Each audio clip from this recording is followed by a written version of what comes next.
자, 오늘 강의해 드릴 내용은 우리가 자아를 가지고 있는데 우리 자아가 애들이 크듯이 자아도 똑같이 성장을 해요. 그 성장 과정에 대해서 좀 설명을 드릴까 합니다. 우선 제가 묻고 싶은 게 있는데 나는 나 자신으로 살고 있다. 그런 분. 나는 다른 사람 눈치 안 보고 휘둘리지 않고 내 마음대로 산다. 그런 분 혹시? 그러세요? 예. 내 인생에서 제일 중요한 가치순위 1위는 나다. 좀 더 느리셨네. 나는 하고 싶은 대로 다 하고 살아서 이제 죽어도 여한이 없다. 좀 죽어도 괜찮다. 예. 그 맨 뒤에 계신 분이 죽어도 여한이 없는 분인데 창문 옆에 계세요. 왜? 불안하네. 자, 나는 입맛도 좋고 살맛도 나고 행복하다. 모든 게 다 행복하다.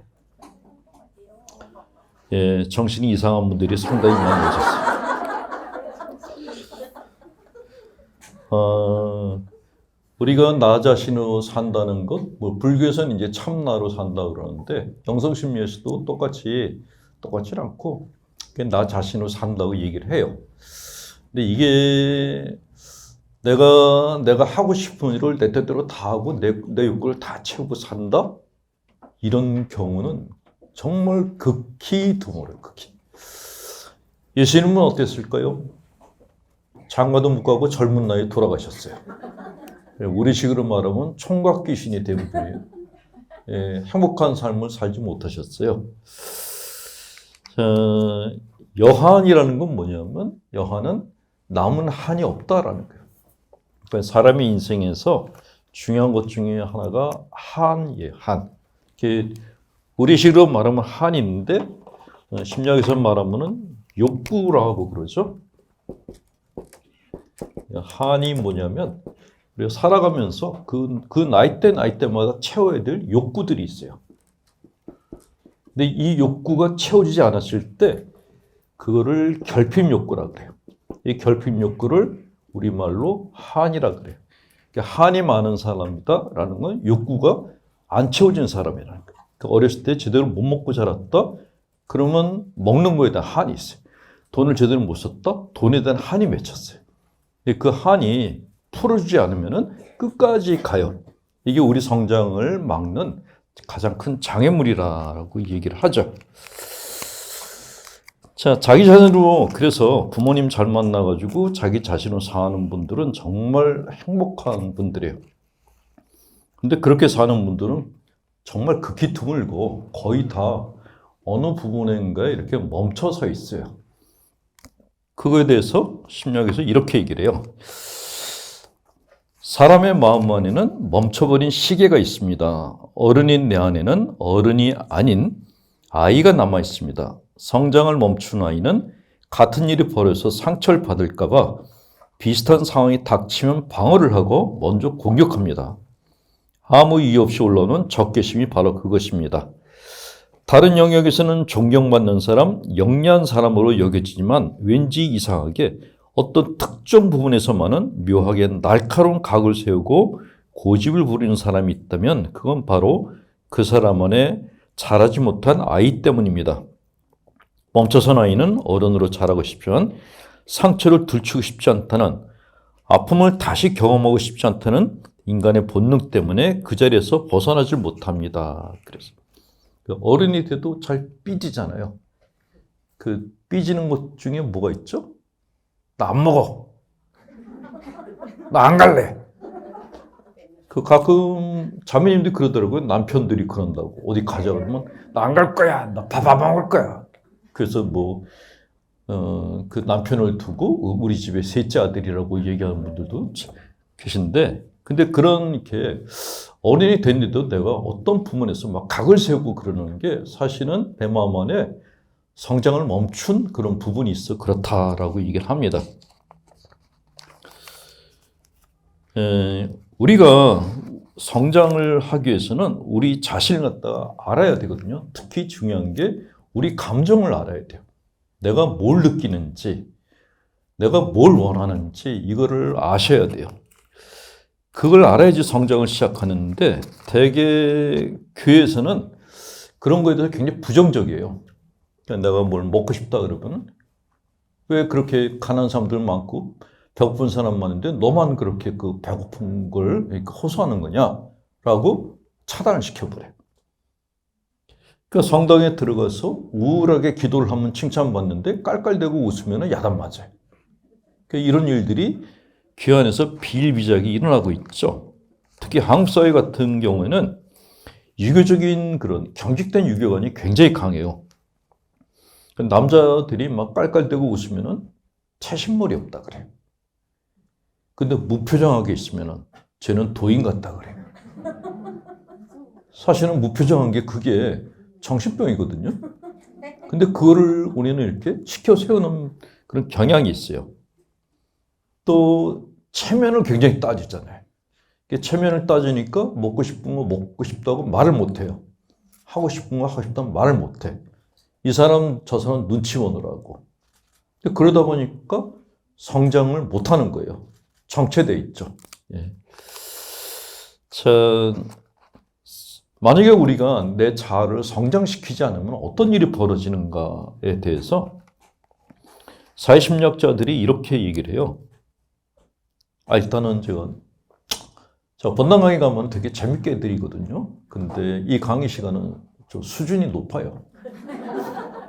그래서 가능하면 이론적인 설명을 가능한 한 많이 해드리려고 하고 있고, 또 이렇게 특강 오시는 분들이 상당히 수준 높은 분들이 오세요. 제가 일부러 대중적으로 낮출 필요가 없을 것 같아서 그냥 제가 공부한 거를 그냥 알려드릴게요. 사회심리학자들은 이렇게 말합니다. 집단을 이룬 인류는 대개 평균 수준에 만족하면서 더 이상 성장하려 하지 않는다. 그래서 자족한다는 말이죠. 그거 별로 안 좋은 말이에요. 사람에게는 성장 가능성이 잠재하고 있지만 그에 수반하게 될 시련과 고난을 기피한 나머지 자기를 높은 수준으로 높여줄 수 있는 가능성을 거부하고 자기 수준에서 안주하는 경우가 태반이다. 그런데 생물학의 상식 수준에서 볼 때 발달을 거부한 생물은 기형화되는 운명을 겪게 된다. 진화를 거부한 생명체는 도태된다 그랬어요. 이거는 개인이나 조직이나 마찬가지다라고 사회심리학자들이 이야기합니다. 그러니까 나를 성장시키는 것, 나를 만들어가는 것, 이거는 평생을 해야 될 과업인 거지 어느 정도 하고 스톱한다? 이건 아니라는 거죠. 그러니까 이건 나이하고 상관이 없어요. 그 나이가 먹어도 계속해서 자기를 만들어 가셔야 돼요. 자, 사람이 가지고 있는 이 자아의 상태가 몇 단계로 나눠져 있습니다. 가장 낮은 단계를 피상층이래요. 1단계라고 보통 얘기를 하는데, 피상적이라는 것은 이렇게 사람과 사람이 만났는데 감정적 교류를 안 하는 거예요. 그냥 오래간만이야? 그럼 끝. 대화가 없는 상태. 사람들이 피상층은 토니 레이어라고 하는데 사람들이 서로 형식적 의례적으로 피상적으로 만나는 것을 뜻한다. 자신을 깊이 노출시키지 않는다. 그래서 변화도 일어나지 않는다. 그래요. 미사 때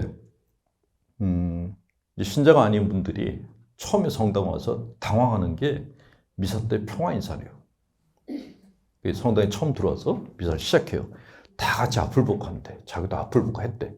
그러다가 갑자기 평화 인사하는데 이러고 있던 사람이 갑자기 빵꾸 웃으면서 자기 쳐다봤대. 안녕하세요 막 그랬더래. 깜짝 놀라서 자기도 인사했대. 그래 다시 또 기도를 하더래.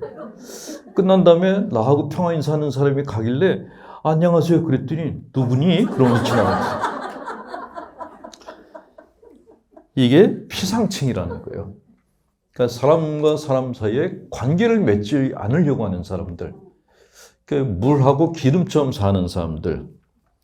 명동성당이 대표적인 케이스인데, 제가 명동에서 1년 동안 보좌 생활을 했는데 처음에 당황스러웠던 게 분명히 내가 미사를 했고 내 미사 참여했던 신자들인데 나오면서 아무도 안 쳐다보고 그냥 싹 지나가요. 이상하다. 본당에서는 다 눈 마주치고 인사했는데 여기는 왜 그러지? 그런데 그게 바로 피상층의 삶을 사는 사람들인 거예요. 관계 맺는 게 귀찮은 거예요. 저 신부가 나를 아는 척하는 게 피곤해. 이게 심한 게 일본 성당이에요.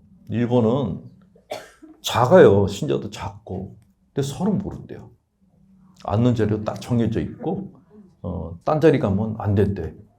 근데 아무도 모른대. 10년이 지났는데도 서로 모른대요. 이 피상적인 관계이기. 좋은 말로 하면은 폐를 안 끼친다고 하는데 그거는 이제 그냥 거칠은 명분이고 실제로는 다른 사람과 관계를 맺어서 구차한 일이 발생하는 걸 피하고 싶은 거예요.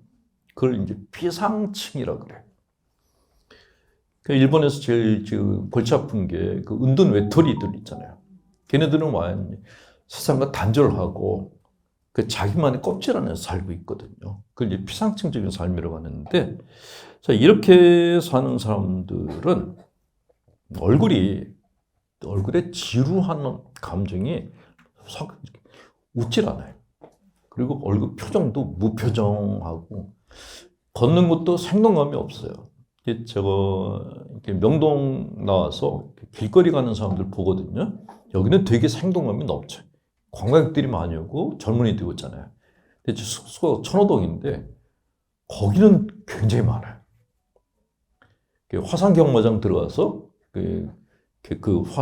화상 경마 도박하고 나오는 사람들 보면은 다 표정들이 무표정. 좀비들 같아요. 무섭다는 느낌이 들더라고요. 예. 아무리 나이가 드셨어도 깔깔대고 웃고 표정이 살아있는 분들이 있거든요. 근데 젊은데 죽은 사람 얼굴을 한 사람들이 있어요. 이게 피상층에 머물고 사람들이 그렇다라고 얘기를 합니다. 화산으로 따지면은 죽은 화산인 거예요. 예. 자, 되게 이렇게 피상층에 사는 사람들의 내적인 상태가 어떤 거냐. 일단 실패에 대한 두려움이 크다라고 합니다. 실패나 상처받는 걸 극도로 두려워해서 실패할 바엔 차라리 처음부터 하지 않는 편이 낫다라고 생각한다. 문제 일으키지 마, 안전제일주의 이런 말을 하는 사람들이 되게 피상층에 머물고 있는 사람들이다라고 얘기를 하죠. 근데 이런 사람들 두고서 우리는 문제 없는 문제라고 불러요. 본당 신부들 중에도 이런 친구들이 꽤 있어요. 딱 정해진 것만 해요. 미사, 고해정사, 끝. 아무것도 안 해. 신자들하고 어디 야외라도 갑시다. 차 타고 갑시다. 그러면 가다가 교통사고 나면 어떡해. 가서 만약에 사람들이 먹고 탈라면 어떡해. 이런 걱정하면서 아무것도 안 해요. 아무것도 안 하니까 아무 문제도 안 일어나. 근데 이상하게 본당이 서서히 가라앉아요. 침몰하는 배처럼 서서히 가라앉고 신자들도 본당 신부하고 비슷해져 가. 제가 본당들 다니면서 가끔 그런 본당을 보거든요. 본당 신부가 표정이 없는데 신자들도 똑같아. 들어갔는데 느낌이 이상한 거예요. 영안실에 들어온 것 같아. 그게 이제 피상층에 살고 있는 사람들이 그렇다. 자, 이분들은 살아가는 것이 즐겁지 않고 괴롭다. 새로운 즐거움을 추구하기보다는 그걸 했다가 실패하면 어떡하나 하는 부정적인 걱정에 눌려서 산다. 자, 특히 이 중에서도 회피성 성격을 가진 사람들은 뭘 하더라도 무턱대고 싫어하는 경향이 있다. 모험 정신과는 거리가 멀고 위축돼 있다. 본당에서도 이거 좀 해볼까요? 그러면 그 예전에 다 해본 건데 소용없어요? 이런 말을 하는 분들이 있어요. 한번 해보시죠? 이런 얘기를 안 해. 그러니까 무슨 말을 하면은 물에 물 탄 듯이 술에 술 탄 듯이 얘기하는 사람들이 있어요. 핵심이 없어. 그러니까 얘기는 하는데 느낌도 없어. 그런 사람들 보면은 이 사람은 영혼이 있나? 껍질만 사는 거 아니야? 그런 느낌이 드는 거예요. 대개 이런 분들을 두고서 우리가 존재감이 없다라고 얘기를 해요. 그러니까 우리도 여러분들이 아는 분들 중에 그런 분 있잖아요. 이렇게. 죽었어. 걔가 우리 친구였어? 그런 분들이 있어요. 누가 죽었대? 그러는데 우리 친구였어? 근데 왜 죽었어? 그리고 대화 끝나면 바로 잊어버려. 그러니까 사람들 기억 속에 남지 않는 존재감이 없는 사람들이 자아가 피상층에 머물고 있는 사람들이에요. 그 껍질 속에서 안 나가고 있는 거죠. 애벌레같이 살다가 떠나는 거예요. 이게 제일 불쌍한 사람들이에요. 네. 여러분들은 여기에 해당되는 분들이 한 분도 없어요. 일단은 이 토요일 날 이 시간에 여기까지 왔다는 거는 절대로 여기는 해당이 안 된다라고 보는 거죠. 네. 자, 그런데 이분들이 문제가 뭐가 있냐면은 이 피상층 분들이 약간 자폐증적인 성향이 있는데, 우리도 어렸을 때 자기만의 방 같은 거 하나씩 가졌잖아요. 그러니까 어린아이 때 그 다락방 조그만데 이렇게 숨겨놓은 방이 있었잖아요. 그걸 이제 비밀의 방이라고 그렇게 얘기를 합니다. 근데 이 비밀의 방은 누구나 다 갖고 있어요. 심리학에서 이렇게 얘기해요. 사람은 저마다 비밀의 방을 가지고 있다. 자신만의 공간이며 안식처인 비밀의 방. 이 내밀한 세계는 다른 사람들과 구별되는 우선적 기준이 된다는 점에서 나의 숨은 얼굴을 의미한다. 이것은 생명력을 주는 나만의 세계이면서 동시에 심리적인 억압을 가중시키는 창고이기도 하다. 그리고 이것은 나도 모르게 컴플렉스가 돼서 우리 감정, 행동을 지배한다. 그랬어요. 비밀의 방은 공상을 하는 사람들한테 많아요. 그 친구들하고 만나는 거 귀찮고 남들이 날 이해를 못 해주는 것 같아. 그러면 마음 안에 벽을 쳐요.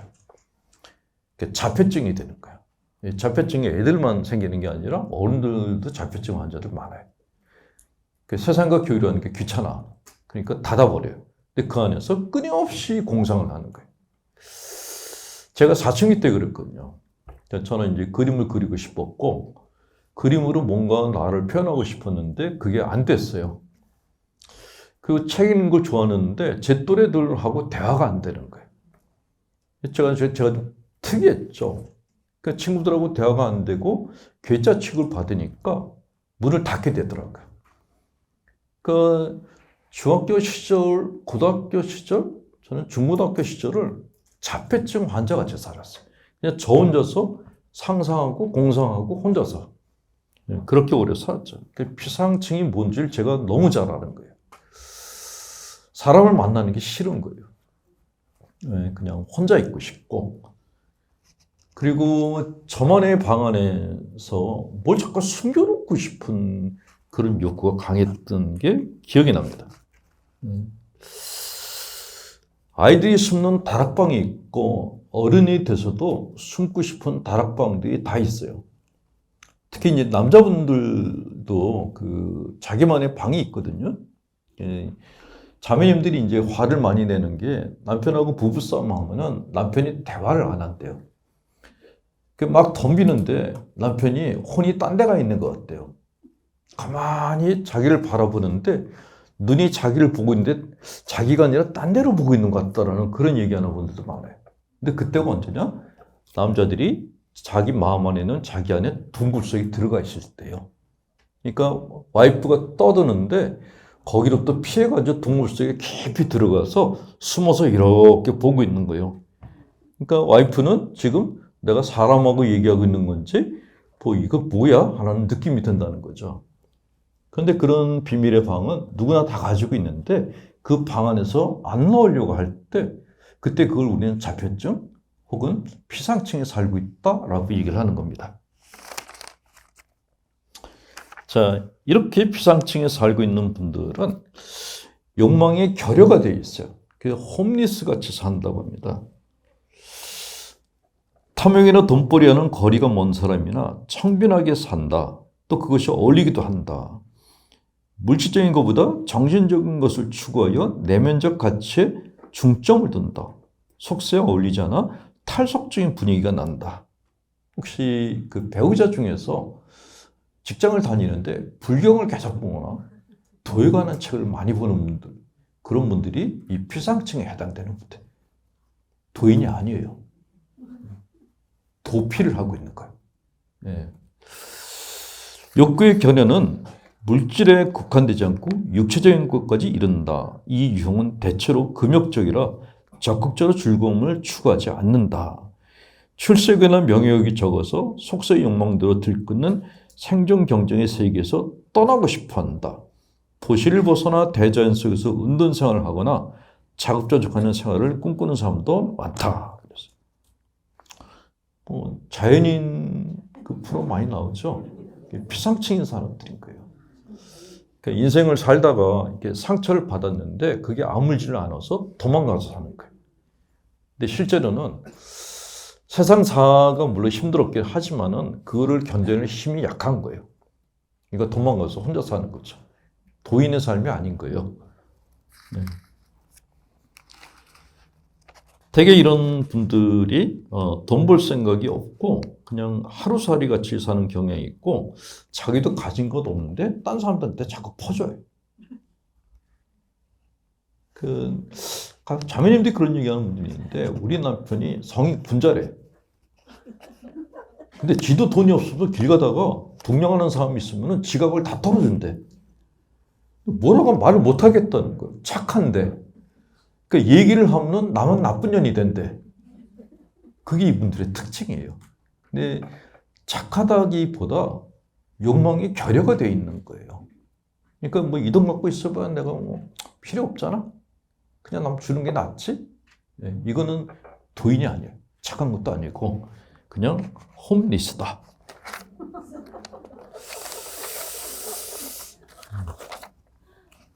자, 두 번째 층. 5시에 끝내야 되기 때문에 조금 피상층 끝났고 2단계. 자, 이제 껍질을 벗고 나왔어요. 나왔는데 내가 뭘 해야 돼? 그를 역할층이라고 해요. 역할층.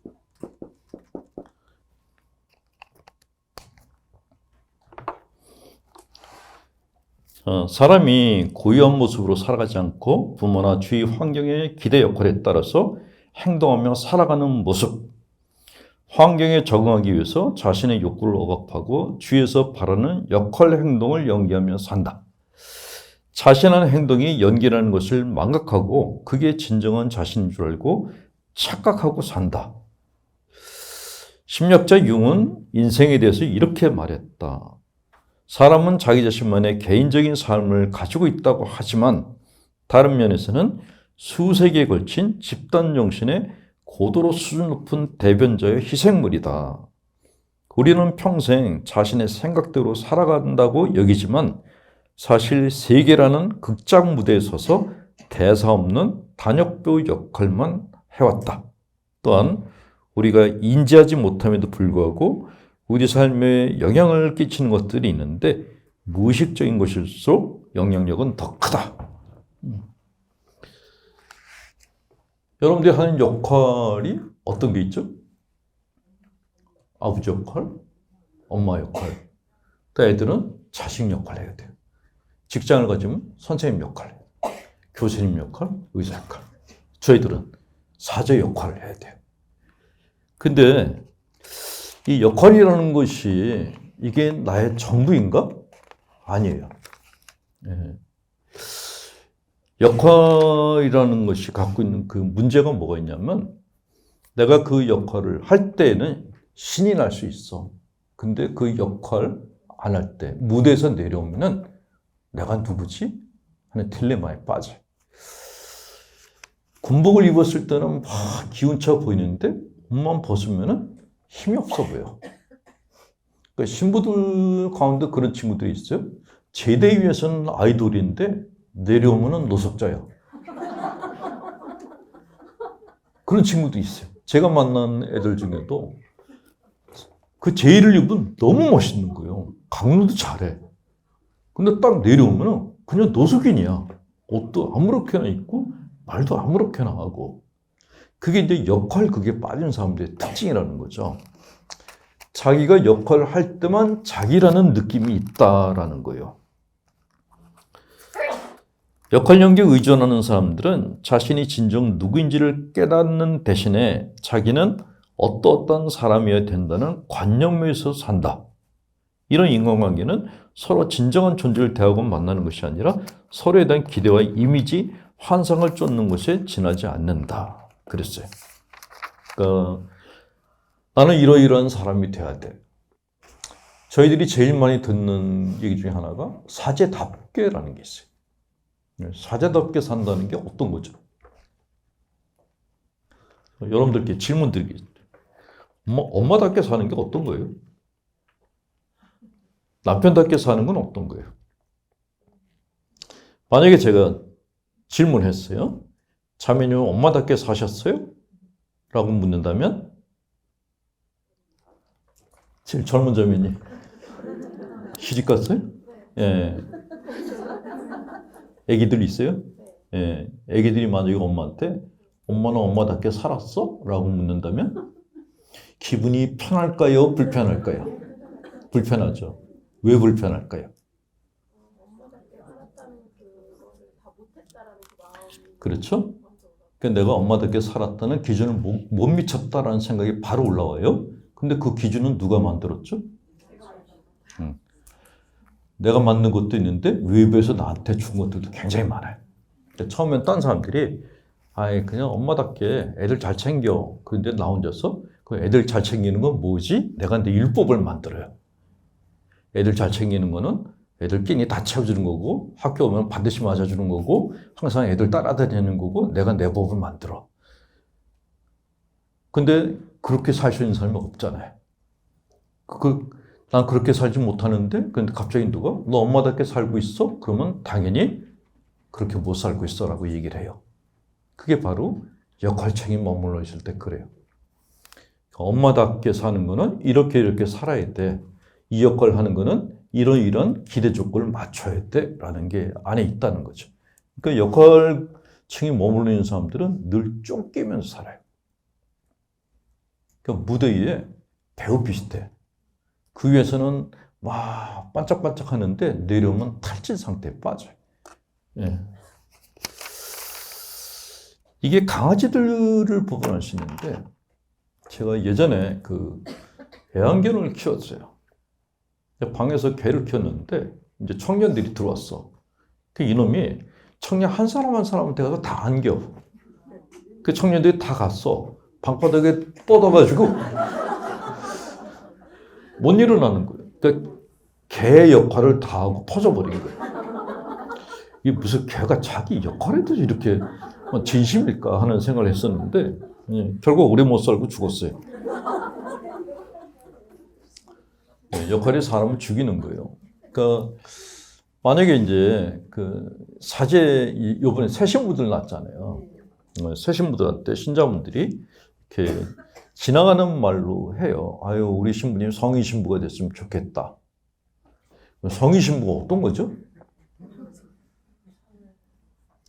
만약 여러분들이 새 신부님한테 성인 신부님 되세요 그러면서 요구한다면 어떤 걸 요구하시겠어요? 일단은 하루 종일 기도했으면 좋겠어. 그리고 늘 이렇게 그 깔끔하고 뭐 어쨌으면 좋겠어. 뭐 그런 게 세상을 완전히 초월한 어떤 존재가 되길 원해요. 그러면서 그 다음 하는 얘기는 늘 우리와 함께 했으면 좋겠어. 노래방 갈 때도 같이 가고 술 먹을 때도 같이 가고. 그럼 언제 기도하고 언제 술 먹고 그래요. 이게 논리적으로 모순이 되는데도 듣는 사람은 그걸 다 충족해야 된다는 생각을 가져요. 그 역할 그걸 내가 다 해야 돼. 사제답게 사는 거는 신자들의 요구를 다 맞춰주는 거라고 생각해요. 신학교에서 굉장히 잔인한 구호가 하나 있는데 마당에 라틴어로 쓴 게 있었어요. 옴니부스 옴니아라고 해요. 옴니부스라는 거는 모든 사람들한테, 옴니아는 모든 것을이에요. 모든 사람들한테 모든 것을 다 주라라는 거예요. 이거는 죽으란 얘기하고 똑같은 거예요. 착한 신부들이 저렇게 살다가 우울증 걸리고 탈진한 친구들이 많아요. 자, 역할극에 매달린 사람들은 자기 자신한테 자신이 없어서 주위 평가에 휘둘린다. 그러니까 내가 어떤 걸 하고 난 다음에 다른 사람들이 댓글 붙여주는 거 이런 게 굉장히 예민하게 반응하는 거예요. 심지어 댓글을 보고 우울증 걸리거나 자살하는 사람들이 있어요. 그게 역할에 매달리는 사람들이에요.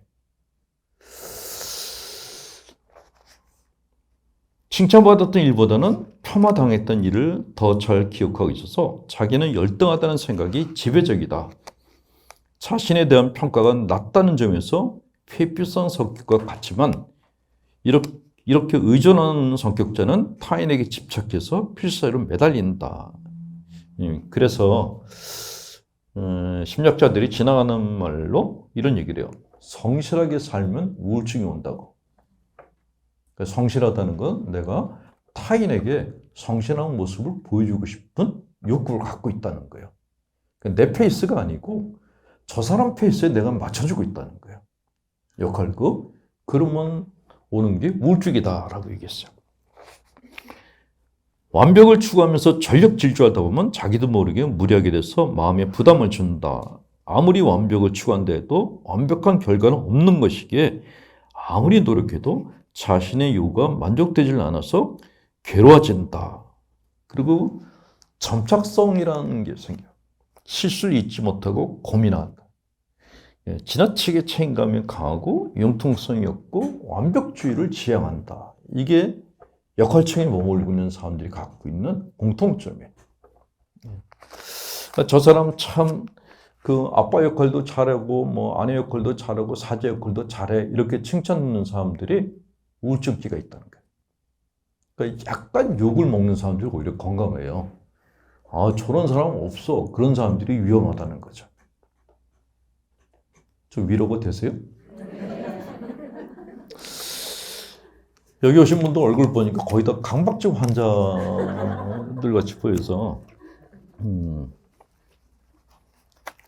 자, 타인에 대해서 상대방을 진정으로 이해하지 못하고 어떠어떠하게 행동해야 된다는 관념적 규준과 틀이 강하다 그랬어요. 내 역할에 충실한 사람들은 딴 사람들한테도 나처럼 살아봐. 내 행동 강령을 갖다가 얘기하는 경우가 있어요. 그들의 행동이 나의 기대와 틀에 맞지 않으면 그들을 평가하고 비난하는 게임에 빠져든다. 사람이라면 이래야 돼. 남자라면 이래야 돼. 사내 자식이 왜 저래? 신부가 왜 저래? 이런 말들은 사실 본인의 역할 그 층에 머물러 있어서 나오는 말들이다라는 것이죠.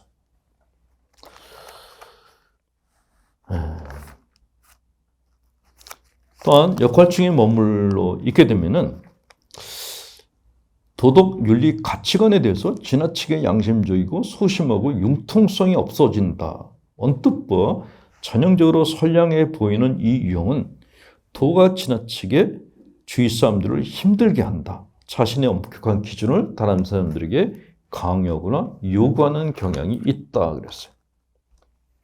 신자라면 기도를 해야 돼. 아침 기도, 낮 기도, 저녁 기도 정도는 해야 되지 않겠어? 본인도 하는데 딴 사람한테도 강요를 하는 거예요. 식사할 때에도 뭘 먹을 때에도 이거 먹어. 이거 영양가 좋은 거야. 그 사람이 좋아하냐 싫어하냐는 그건 중요하지 않아. 내가 생각해 중요한 거야. 그러니까 니는 당연히 먹어야 돼. 상대방을 배려해 주는 것 같은데 사실은 배려해 주지 않는 그게 역할책에 머물고 있는 사람들이에요. 며느리라면 이래야 돼. 시어머니는 이래야 돼. 남편이 이래야 돼. 근데 왜 그렇게 못 사는 거야? 그게 여기 머물고 있는 사람들이에요. 예. 자, 질서, 완벽, 대인각의 통제 지나치게 집착해서 유연성, 개방성, 효율성이 희생되는 양상이 광범위하게 나타난다. 완벽주의를 지향을 하고 그래서 세목, 규칙, 일람표, 순서, 구성, 일정표에 집착한다라고 얘기를 했어요. 자, 그 다음 층이 휙 지나가서 세 번째가 교착층이라는 거예요.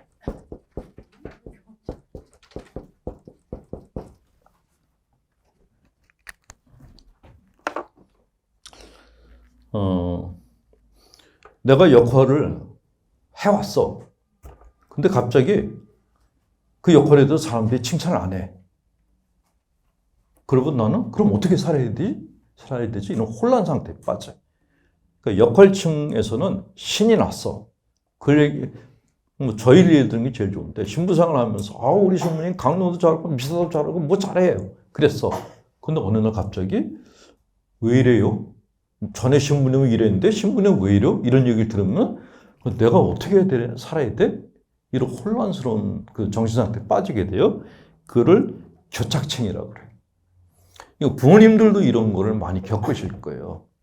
애들이 어렸을 때는 애들이 엄마 아빠를 하나님처럼 여겨. 근데 어느 날부터 다른 부모들하고 비교를 해. 남의 집 엄마는 이거 해줬는데 엄마는 왜 이래? 딴 집 아빠도 나한테 용돈 얼마 주는데 우리 아빠는 왜 이래? 우리 아빠는 왜 이렇게 손이 작아? 이렇게 주둥이질을 하면은 갑자기 부모님들이 화가 올라온 것 동시에 그럼 내가 어떻게 해야 돼? 라는 그런 상태에 빠져요. 이제 교착층이라고 얘기를 합니다. 혼란기라고 얘기를 하는데, 자, 이제껏 해왔던 역할 연기를 어떻게 해야 될까? 심한 공포가 느껴진다. 버리는 듯한 느낌이 든다. 역할 연기는 포기했는데, 다른 한편으로 아직 자립할 수 있는 능력은 생기지 않았기 때문에 오도 가도 못하는 실존적 딜레마에 빠진다. 심한 허탈감, 공포감이 체험된다. 라고 얘기를 하고 있어요. 모든 게 혼란스럽고 공허하고 쉬고 싶다. 혹시 배우자 중에 그냥 그 입버릇처럼 쉬고 싶다라는 말을 하는 분이 있다면 그분이 바로 여기에 들어간 거예요.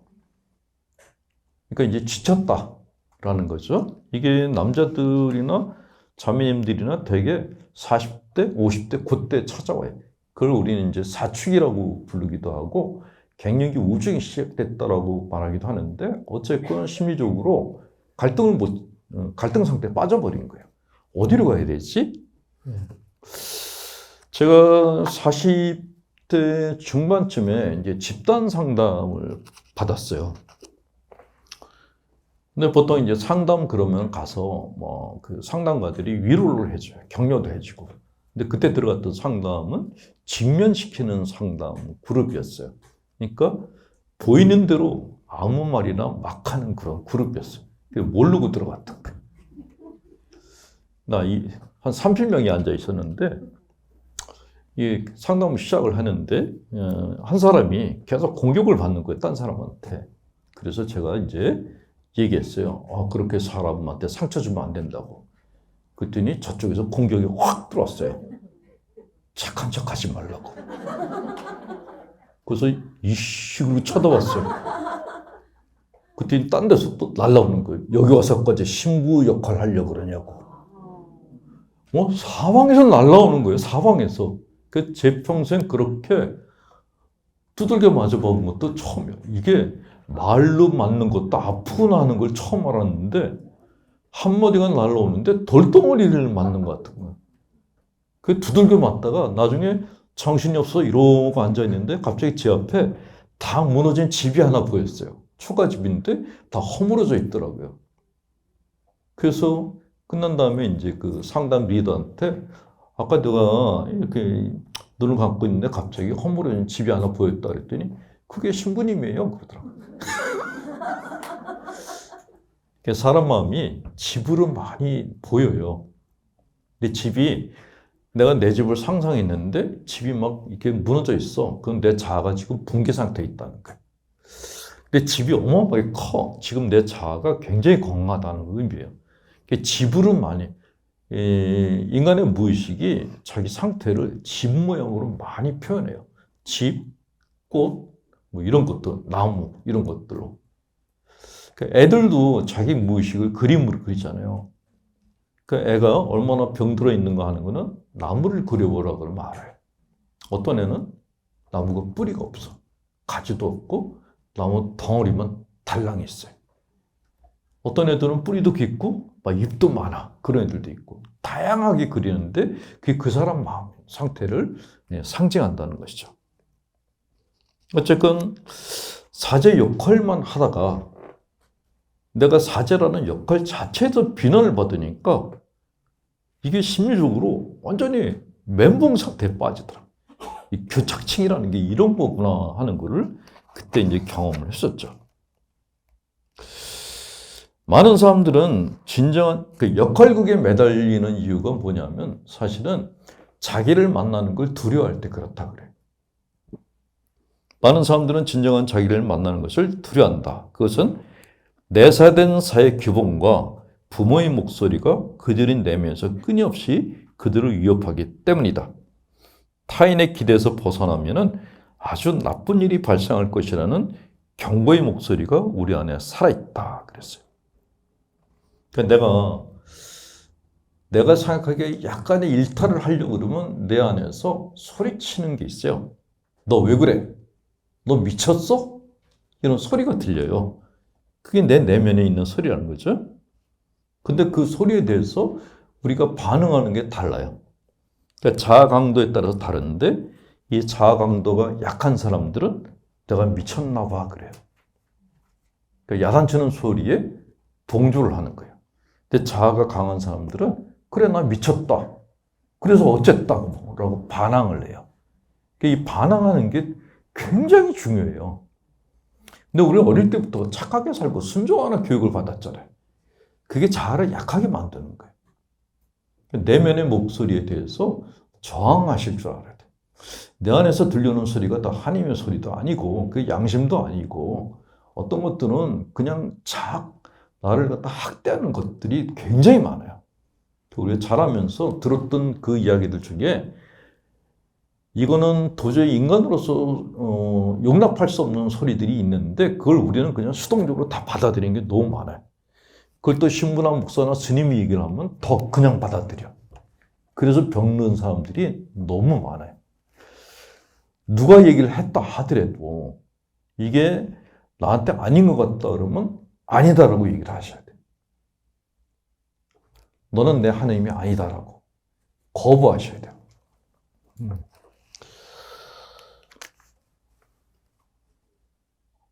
러시아 심리학자가 개를 가지고서 실험을 했어요. 개를 방에다 집어넣는데 가운데다가 얕은 벽을 세워놓고 이쪽에다 먹이를 줬어요. 개가 먹이가 있으니까 뛰어넘어갔어요. 고기를 물고 있는데 밑에서 전기 충격을 줬어요. 개가 깜짝 놀라서 이쪽으로 들어왔어. 그러다가 좀 있다가 개가 또 다시 갔어요. 그랬더니 고기를 물는데 또 전기 충격을 줬어요. 개가 이쪽으로 왔어. 근데 개가 이제 넘어가지 못하는 거예요. 근데 이번에는 이렇게 실험한 사람들이 고기도 없는데 여기서 전기 충격을 줬어. 개가 저쪽으로 갔어. 근데 거기도 또 줬어. 개가 전기 충격을 피해서 이리 뛰고 저리 뛰고 있는데 나중에는 안 움직이더래요. 그냥 엎어져요. 그냥 놔주게라 하고 있더래요. 그게 교착층이야. 사방에서 너 지금 뭐 하고 있는 거야? 너 미쳤어? 너 그런 거 왜 해? 이런 소리 듣잖아요. 나중에 개처럼 돼요. 아무것도 못해.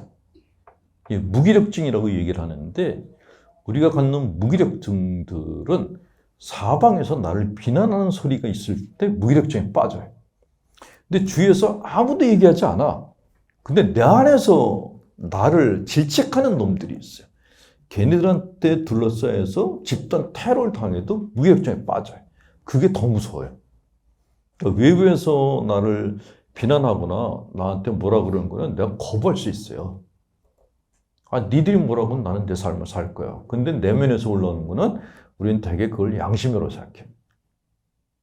그래서 그 소리에는 굴복을 해요. 그러면 찾아오는 게 무기력증이고 우울증이에요. 그래서 내 안에서 올라오는 소리라고 할지라도 반드시 정말 그래? 그게 진짜 맞는 말이야? 라고 반드시 대드셔야 돼.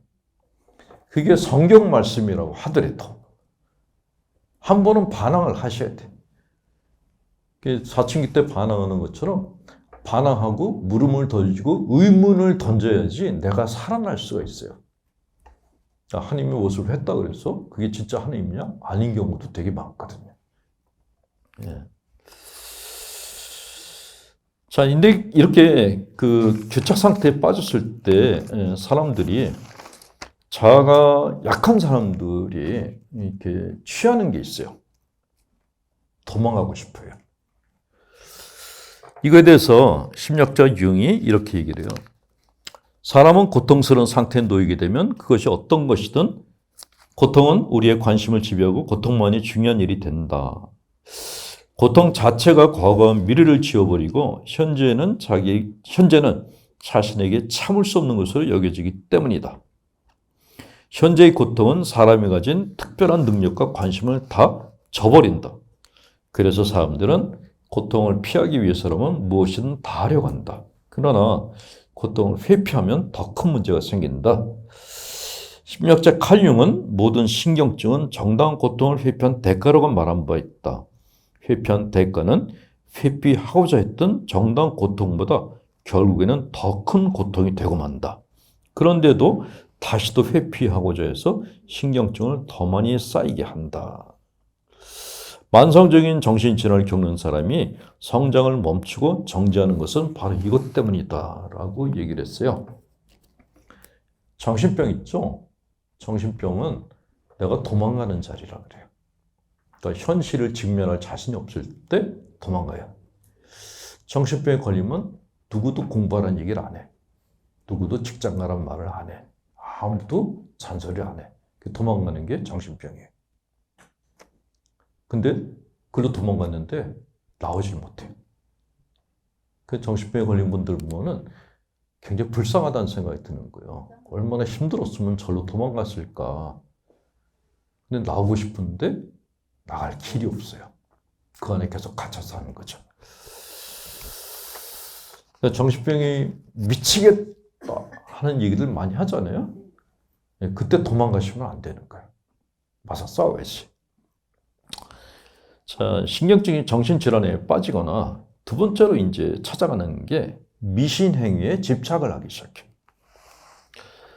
이 세상에는 나도 모르고 아무도 모르는 것들이 있다. 그런 때는 기다려보는 수밖에 없는데 이것을 참지 못하고 스스로 생각하는 고통을 이겨내지 못하면 미신행위를 하게 된다. 무엇이 미신인가 하는 것에 대해서 딱 잘라 말하기는 어렵다. 미신은 어느 종교에나 있기 때문이다. 예컨대 교회 안 나가면 벌 받는다. 이런 생각도 미신적인 생각의 생각과 마찬가지다. 사람의 마음은 합리적인 것과 비합리적인 것의 공존 상태이다. 사람은 이치에 맞지 않고 설명할 수 없으면 무조건 좋지 않은 것으로 여기는 경향이 있다. 그래서 미신적인 것에 호기심을 갖는 것이다. 미신을 위험한 것으로 여기는 마음 뒤에는 약간의 흥미도 도사리고 있다. 그 미신이라고 부르는 것들을 모두 없애버려도 미신적인 것은 없어지지 않고 다른 이름으로 탈바꿈하면서 존재한다. 인간의 무의식은 미신과 혼돈, 온갖 불안의 잡탕이기 때문에 사람의 마음이 평온을 갖기 어렵고 미신적인 것에 흔들리는 것이다. 그랬어요. 집에는 안 가는데 우리 신자분들도 미신 행위하는 거 말아요. 성수 가지고 하는 거 말아요. 성수. 뿌려. 이 집에 애군이 다 나가려고 들어가자마자 뿌려. 어떤 분은 성수를 뿌리려면 333으로 해야 된다. 예. 어떤 분은 성호를 긋는 거예요. 굉장히 공을 들이는 분들도 있어요. 성호 근데 잘못됐으면 다시 구워. 또 신자분들이 흔히 하는 것 중에 3일기도, 9일기도라는 게 있어요. 3일만 하면 소원 성취된다. 안 되면 9일 해야 돼. 그 9일이 안 되면 33일을 해야 돼. 예수님이 33년 더 사셨다고 33일 기도를 한대요. 그것도 안 되면 이제 불교 걸 갖고 와가지고 100일 기도를 해요. 심지어는 1000일 기도하는 분들이 있어요. 불교 카톨릭의 믹싱이 된 거예요. 그런 거를 이제 신심이 깊다라고 하는 거예요. 사실 미신행위거든요. 근데 그런 미신행위를 그냥 정통적인 신앙의 이름으로 해요. 정통신앙이라는 거는 사실 없어요. 미신적인 거하고 섞여 있는 게 거의 대부분이다. 자, 그리고 이제 그 덧빗자로 또 찾는 게 father complex라는 게 있어요. 어린아이들이 뭐가 안 되면은 아빠라고 부르잖아요. 엄마를 부르거나 아빠를 찾아요. 근데 어른이 돼도 똑같이 아빠를 찾아. 그걸 father complex라고 해요. 이 father complex는 뭐냐면은 예를 들면 공경에 처했을 때 책을 보고 해결책을 찾으려고 그래. 책이 어떻게 내 인생에 답을 주겠어요? 그런 거 없거든. 책은 그냥 일반적인 가이드라인일 뿐이에요. 그러니까 내 인생의 길은 내가 찾는 거예요. 근데 책에 의존해. 성경에 의존하거나 불경에 의존하거나 아니면 시중에 나는 책에 의존해. 어떤 사람이 책에. 그 사람이 내 인생을 다 아는 것도 아닌데 그렇게 의존하는 것을 father complex라고 얘기를 합니다. 자, 우리가 갈등 상황 속에서 갖는 환상이 있다. 공경에 처했을 때 어떤 책을 보고 빠져나오려고 하는 것이다. 이것을 father complex에서 나온 환상이라고 얘기하는데 현실에서 모든 사람에게 일반적으로 적용되는 해결책은 없고 그런 책도 없다. 현실 속의 중요한 문제들은 그 사람이 처한 상황에 따른 지독하게 개인적인 해결책에 의해서만 풀 수 있다. 따라서 다른 사람이 주는 조언이나 책의 조언은 참고만 할 것이고 해결책은 자기 안에서 찾아야 된다라고 얘기를 합니다. 자, 그 다음 단계가 내파층이라는 거예요. 네 번째를 내파층이라고 합니다.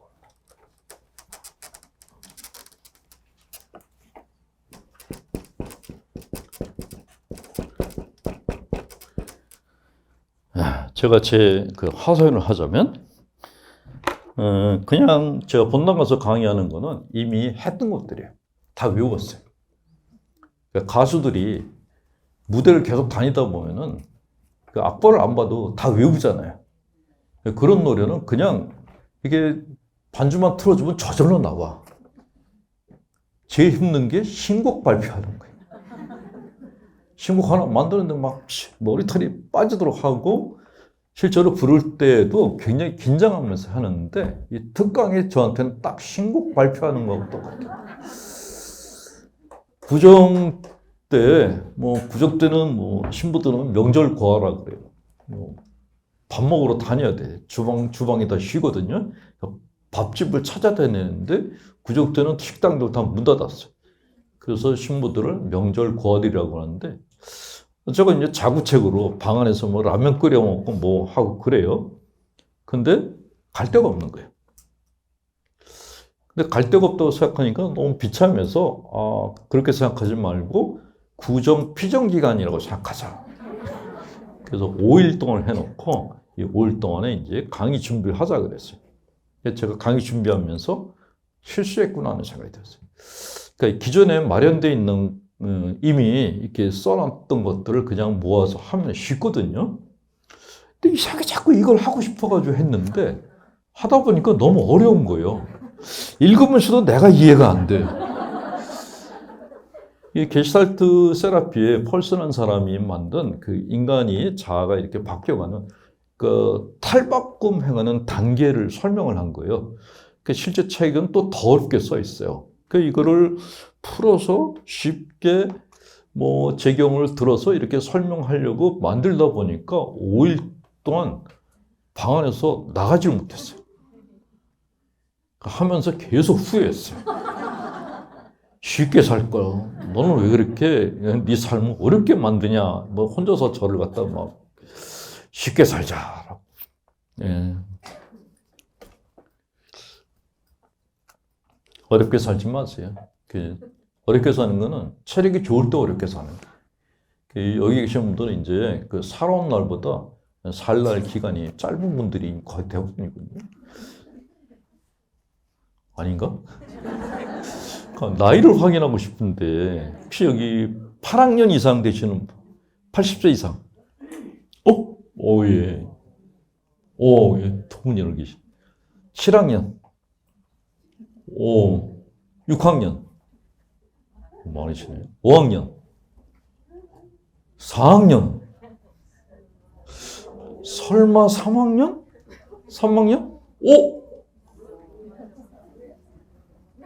예이씨. 그러니까 40대만 돼도 자기 인생의 절반을 넘어갔잖아요. 저도 이제 70대니까 이게 제가 제 머리 가지고 활동할 수 있는 거를 최대 90까지 잡아도 한 20년? 아주 최장 잡아도 20년을 생각해요. 그 남은 20년 기간을 암벽등만 할 것이냐, 그냥 산책을 할 것이냐, 이제 선택을 해야 되는 거예요. 그래서 산책하자라고 늘 생각했는데, 만들다 보니까 혼자서 암벽등. 지금도 강의하면서 계속 후회하고 있어요. 내가 이걸 왜 해가지고, 쉽게 사세요, 쉽게. 네. 제가 가끔 신자분들이 상담 공부하고 싶은데, 대학원 어디 가면 좋겠어요? 물으면, 어느 대학이 좋겠어요? 물으면, 들어가기 쉬운데, 공부하기 쉽고 졸업 쉬운 데로 가라 그래요. 무리하지 말라고. 네. 일단은, 내 인생 중반 넘어가면은, 자동차가 중고 자동차처럼 됐잖아요. 절대 무리하시면 안 돼. 아껴 쓰시고, 푹 쉬게 해주고 해야 돼요. 네. 무리했다가 일찍 간 친구들을 많이 봤어요. 뭐 주님의 제자로서 열심히 살겠다 그랬다 암으로 떠난 친구들 많이 봤거든요. 저는 그냥 가늘고 길게 살고 싶은 사람인데 갑자기 이런 실수를 해가지고 자, 뇌파층이란 뭐냐? 임플러시브한 단계라고 얘기를 하는데 내가 나 스스로 억압해 온 게 뭔지를 이제 알았어. 그러니까 요 전에 교착층에서는 이게 뭐지? 그랬어요. 그러니까 고전에는 역할을 하면서 내가 내 안에서 올라오는 욕구가 있는데 그 역할 때문에 그걸 억압해버린 거예요. 그러니까 역할증 하는 사람들이 억압이 굉장히 심해. 신경증 증세가 굉장히 많아요. 근데 역할을 하면서 인정 못 받으니까 혼란기가 왔어. 그 혼란기가 오니까 내가 누구지 하면서 헤매. 그러다가 좀 시간이 지나다 보니까 내가 이런 욕구가 있었구나 하는 게 보이기 시작해요. 그를 뇌파칙이라고 그래요. 이 뇌파칙이라는 건 뭐냐면 내가 문제가 있다는 걸 갖다 깨닫는 단계예요. 자신이 억압해오고 차단해왔던 욕구, 감정을 알아차리는 단계라고 이야기를 합니다.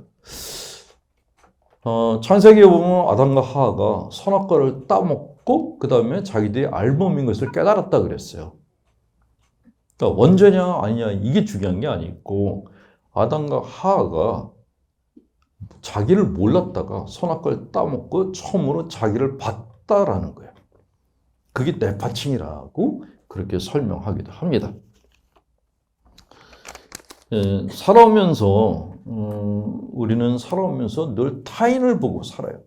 다른 사람에 대한 얘기를 굉장히 많이 하거든요.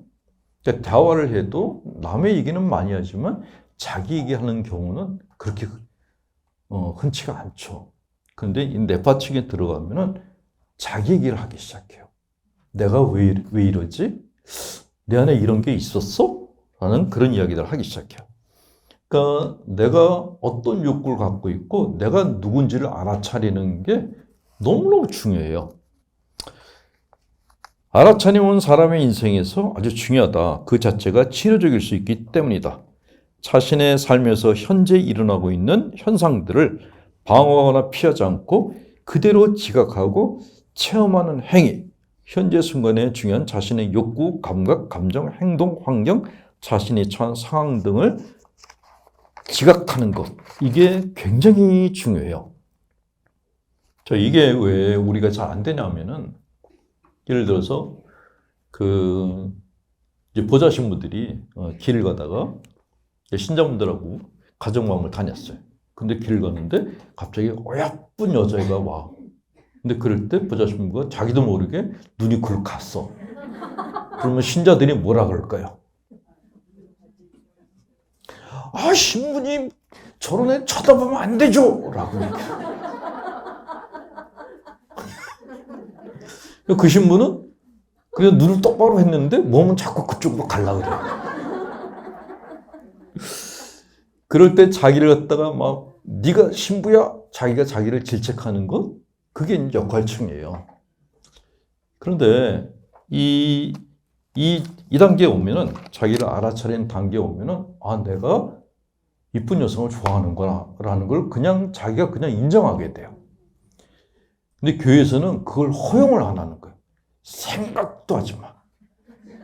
맘도 먹지 마. 그럼 억압을 하게 돼요. 그게 억압을 하면은 심리적으로 기형 상태에 빠진다라는 거예요. 그런 상태에 빠지면은 그 젊은 신부는 성당에 들어서 하루 종일 나오질 않아요. 쪽팔리기도 하고 기도하는 모습으로 그거를 만회를 해야 되거든요. 그러다가 성당에서 나오면 이제 병원에 실려가는 거예요. 겉으로 우울증, 근데 속으로는 상사병. 그런 경우들이 되게 많아요. 그러니까 우리들의 욕구가 차단당하는 경우가 신앙의 이름으로 벌어지는 게 너무너무 많아요.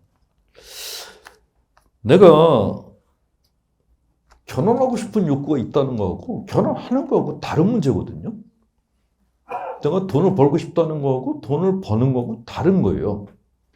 그런데 가톨릭 교회에서는 근본적인 것부터 다 차단을 시켜버려. 부정적인 걸로. 그러면 사람이 살 수가 없죠. 그냥 아, 내가 이런 게 있구나라는 걸 알아차리기만 해도 심리적으로 편안해져요.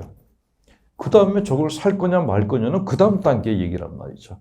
그러니까 그렇게 내가 내 안에서 내 욕구를 알아차리는 그것을 내가 나한테 허용해 주셔야 돼요. 그게 너무너무 중요해요.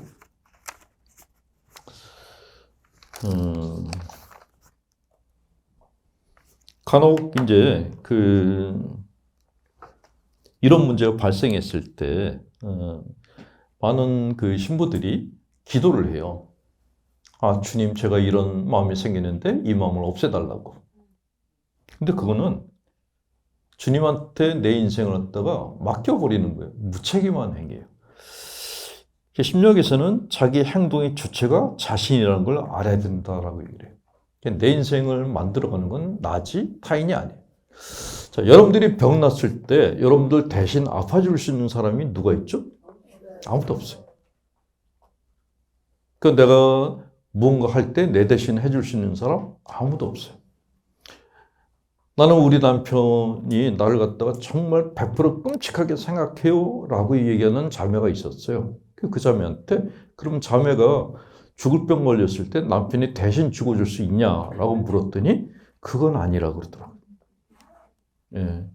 되게 우리 마누라 없이는 난 못 살아요. 그 마누라 죽고서 막 울고불고 하던 남편들이 1년 이내에 재혼해요. 이게 실제 사례에서 나온 거예요. 그러니까 6개월의 애도 기간이 끝나면은 모든 걸 다 정리를 하고 새로운 인생을 살고 싶어하는 욕구가 올라와요.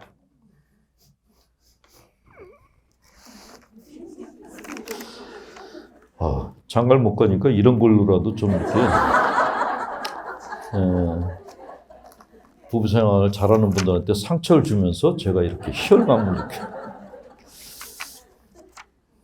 자, 그런데 이렇게 내가 뭘 먹고 싶고, 뭘 갖고 싶고, 뭘 하고 싶다는 걸 알았어. 근데 이게 사제로서 해야 될 게 아니야. 그런 생각이 딱 올라요. 그럼 그 다음 단계에 생기는 게 뭐냐면 얼어버려요. 프리즈, 얼음 이게 생겨요. 그러니까 외부로 자기 자신의 그 에너지를 발산할 때 생길 부작용을 생각해서 그 에너지를 갖다 자기한테 부어버려요. 그러면 경직돼요. 그러니까 신부들 중에서 자매님들하고 밥도 안 먹고 쳐다도 안 보는 신부들이 있어요. 그게 2단계예요. 사실은 만나서 손도 잡고 싶고 밥도 먹고 싶은데 그랬다가 그 다음에 생길 일에 대해서 과대하게 생각하는 거예요. 그러니까 아예 처음부터 자기를 손발을 딱 묶어버리고 얼음해버리는 거예요. 본당 신부들 중에 신자분들이 우리 본당 신부 왜 이렇게 찬지 모르겠어요. 그런 신부들이 있어요. 신자들하고 말도 안 섞으려고 그래요. 그게 바로 2단계에 들어간 사람들이에요. 이런 상태는 사실 그 상태 자체를 피하지 말고 직면해서 견디고 또 혼돈 상태, 공백 상태를 참고 통과하게 해줘야 되는데 우리 교회는 통로를 안 찾아줘요. 자기가 찾아야 돼. 제가 그래서 심리적인 그런 문제를 갖고 있는 분들한테 많이 모범적인 사례로 얘기하는 게 복음에 나오는 둘째 아들. 아버지 돈 받아가지고 밖에 나가서 온갖 걸 다 겪고 아버지께 돌아온 그 둘째 아들을 본보다라고 얘기를 해요. 큰아들 같이 살면은 꼰대가 된다고. 근데 가톨릭 교회는 큰아들 쪽을 선호하는 경향이 있어요. 둘째 쪽은 용서를 안 해주는 경향이 있어요. 예전에 성경에 그 둘째 아들 얘기에 소제목이 붙었는데 돌아온 탕아라고 제목이 붙었어요. 탕아라는 거죠. 저는 그 제목을 바꿨어요. 경험 많은 둘째 아들. 산전수전을 다 겪어야지 사람의 통이 커져요. 그릇이 커지는 거죠. 자, 그 다음 단계가 폭발치기라는 거예요. explosive layer라고 합니다.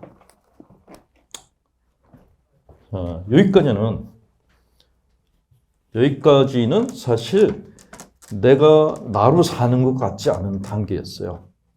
근데 5번째 단계가 폭발했어요. 폭발치기라는 건 뭐냐면은 이제 더 이상 못 참겠어. 난 내가 하고 싶은 거 다 할 거야. 먹고 싶은 거 다 먹고 놀러 가고 싶은 거 다 놀러 가고 니들은 굶어 죽거나 말거나 나는 유럽 여행 갈 거야. 이게 폭발치기예요. 눈앞에 이제 비는 게 없는 거죠. 그런데 이렇게 하는 분들도 드물어요.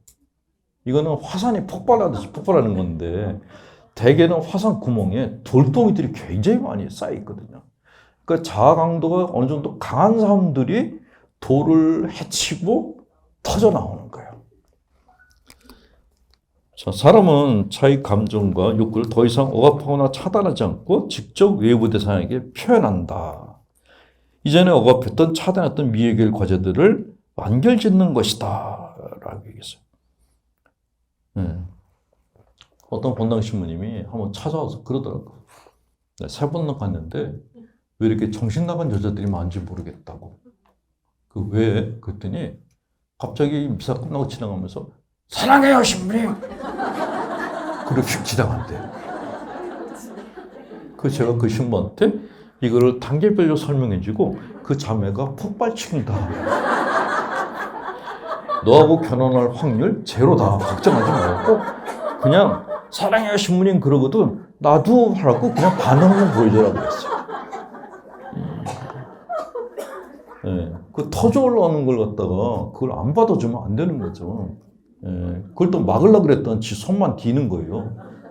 그리고 사랑한다는 거 결혼한다는 거 그거 아니거든요. 그냥 자기 표현을 하고 지나갔을 뿐이에요.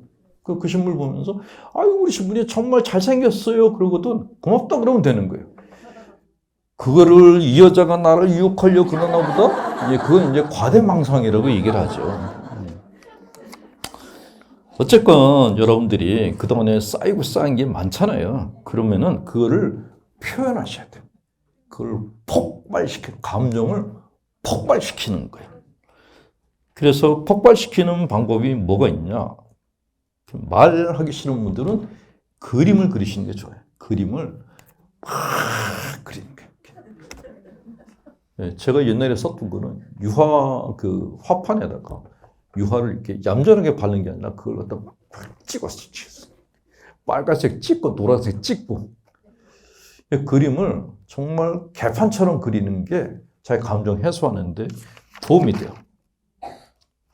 또는 고함을 지르는 것도 괜찮아요.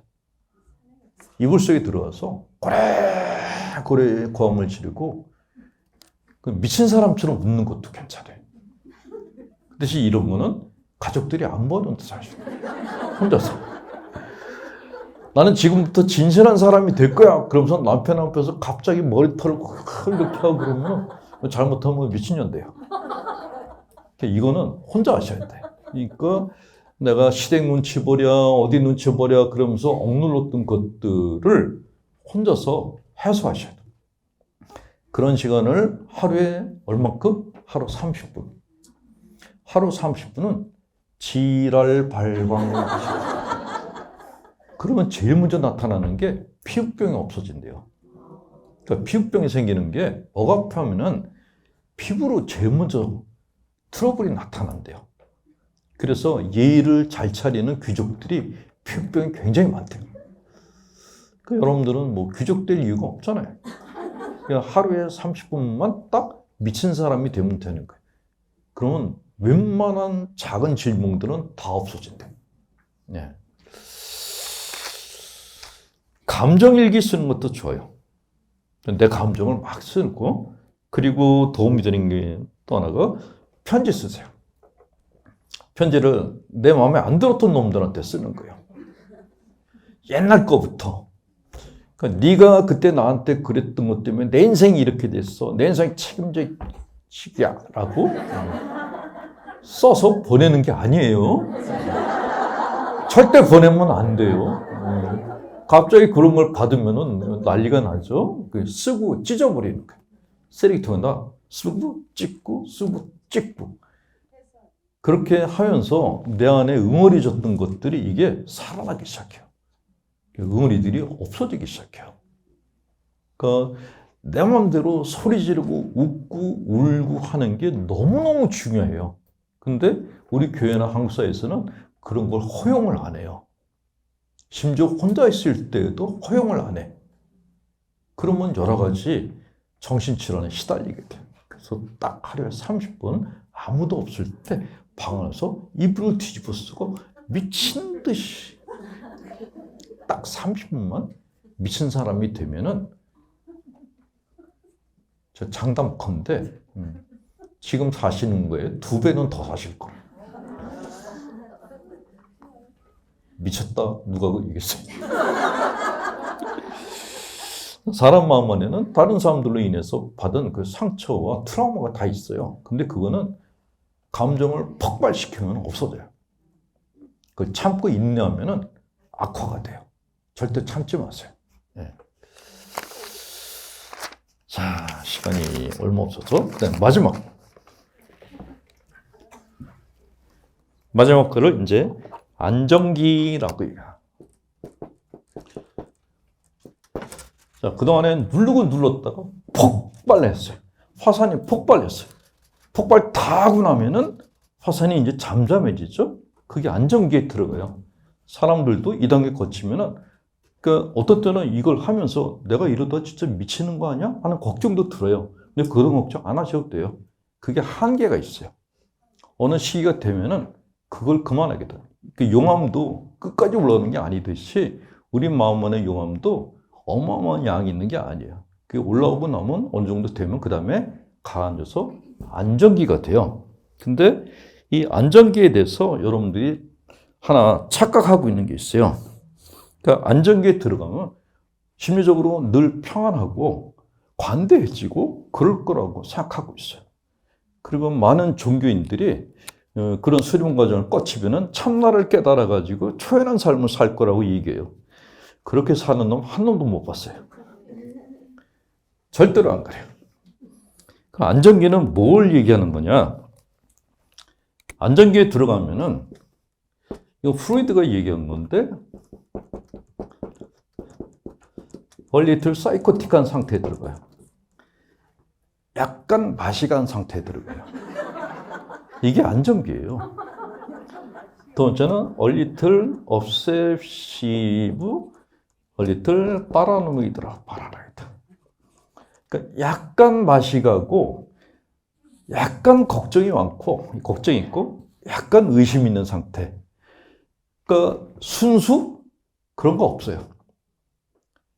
그러니까 약간 오염된 상태, 그 상태가 가장 정상적인 상태예요. 가끔은 나는 순수하고 깨끗한 마음을 갖고 싶어요. 그런 분들인데 그분들은 완전 강박적 환자들이에요. 우리는 죽었다 깨어나도 순수한 상태 절대로 못 들어가요. 왜냐하면 우리 뇌 구조 자체가 완벽한 영장류의 뇌만 있는 게 아니라 파충류의 뇌, 포유류의 뇌 같이 있어요. 뇌도. 마음은 들성숙과 내재화가 공존하고 있어요. 퍼펙트 비현실적인 거예요. 그런 거 없어요. 예수님은 어떠셨어요? 예수님이 만약에 굉장히 이렇게 관대하고 평화롭고 그런 분이었다면 십자가형 안 당하셨어요. 다 대화를 하고 그랬습니다. 근데 성경에 나오는 예수님 봐요. 성질 다 부리셨잖아요. 그래서 괘씸죄에 몰려가지고 정치범으로 몰렸잖아요. 근데 예수님은 자기 감정을 속이는 분이 아니었어요. 그게 정상이라는 거죠. 그러니까 모든 걸 갖다 다 벗어난 그런 상태로 이렇게 앉아 있는 거는 그거는 불상이지 인간이 아닌 거예요. 그러니까 여러분들은 그런 불상이 되는 게 아니라 사람이 되는 게 목표예요. 그러니까 내가 왜 이렇게 기도를 많이 했는데도 아직도 이렇게 의심이 있지? 내가 왜 이렇게 기도를 하면서도 불안하지? 내가 왜 이렇게 가끔씩 이렇게 또라이 같지? 그냥 그게 정상이에요. 그 이상 올라가지 마세요. 그 이상 올라가면은 그게 이제 조현병이라고 우리가 얘기를 해요. 정신병. 자기가 완전하다고 하는 사람들은 다 정신병원에 들어가 있어요. 자, 마지막으로 해드릴 얘기. 나 자신이 되기 위해서는 자기 자신의 심리치료가 필요한데 심리치료의 목표는 주변 사람들이나 사건을 접했을 때 만족스러운 적응을 방해하는 그런 신경적 증상이나 부조화된 성격 특성을 약간 줄이는 데 있다고 그랬어요. 그러니까 여러분들이 기도를 해서 자기 성격을 180도 바꾸겠다? 그건 망상이에요. 안 바뀌어요. 그러니까 지금 내가 갖고 있는 것에서 약간만 바꾸는 것도 굉장히 힘들어요. 그럼 제일 편하게 사는 게 뭐냐? 그냥 나를 끌어안고 사는 거예요. 배우자하고 가장 편하게 사는 방법이 뭘까요? 배우자를 바꾸려고 그러면 그때부터 싸워요. 근데 그냥 원래 이 인간은 이래. 그럼 그때부터 평화로워지기 시작하는 거예요. 근데 자기 자신에 대해서도 똑같아요. 내가 나를 바꾸려고 그러면 그때부터 갈등이 생기는 거예요. 잘 안 바뀌거든요. 마지막으로 해드린 얘기는 이거예요. 우리는 컴플렉스를 갖고 있는데 컴플렉스는 부정적으로도 긍정적으로도 나갈 수 있는 자연적인 심리적 현상이다. 이것은 정신생활에 필요한 요소로서 극복하거나 떨쳐낼 수 있는 것이 아니다. 컴플렉스를 자신의 일부로 인정하고 그것을 끌어안고 사랑해야 한다. 컴플렉스를 사랑하면 놀라운 일이 생긴다. 수치스러워하고 숨기렸던 그것이 의식으로 통합되는 순간 풍성한 인격이 나오게 된다라고 얘기를 하고 있어요. 그러니까 내가 싫어하는 나를 없애거나 바꾸는 게 아니라 그걸 끌어안는 것, 이게 정상적인 삶이에요. 그러니까 나는 이 단계 다 거쳤으니까 모든 걸 다 내가 통제할 수 있어? 그런 비현실적인 기대는 안 하시는 게 좋고 그냥 나는 나를 끌어안고 가고 근데 조금씩 바꿔갔어. 조금씩. 근데 그것도 힘들어? 그럼 하지 마세요. 지금 우리가 살고 있다는 것 자체가 굉장히 힘들게 살고 있는 거예요.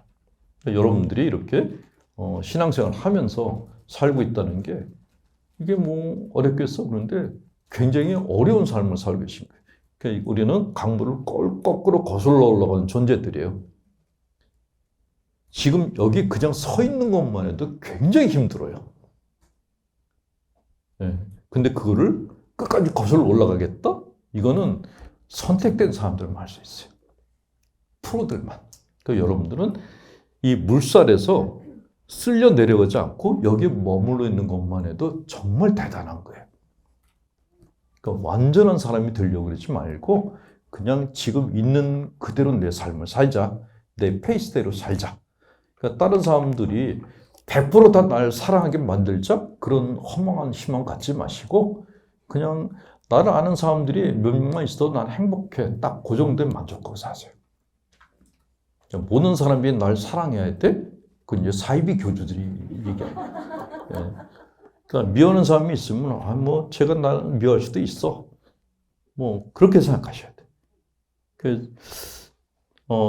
내가 강의를 했는데 모든 사람이 다 내 강의를 듣고서 박수치고 열광해야 돼? 이거는 사이비 교주들이에요. 강의를 했는데 싫어하는 사람들이 있어. 그 사람 권리야라고 인정해 줬을 때 그게 정상이라고 얘기를 하는 거죠. 그러니까 모든 것이 완벽하게 내 세상처럼 변화할 수 있어. 이런 생각을 가지면 그때부터 고통이 시작돼요. 그러니까 아닌 건 아닌 거고 내가 손댈 수 없는 건 손댈 수 없는 거고 그러니까 내가 할 수 있는 것과 할 수 없는 것을 이렇게 그걸 식별할 줄 알게 되면 그때부터 편안해져요. 포기, 체념이 편안함을 갖다 줘요. 그러니까 사람을 바꾸는 게 굉장히 힘들잖아요. 자식 바꾸는 거 힘들죠? 배우자 바꾸는 거 힘들죠? 근데 그거보다 더 힘든 게 내가 날 바꾸는 거예요. 안 돼요.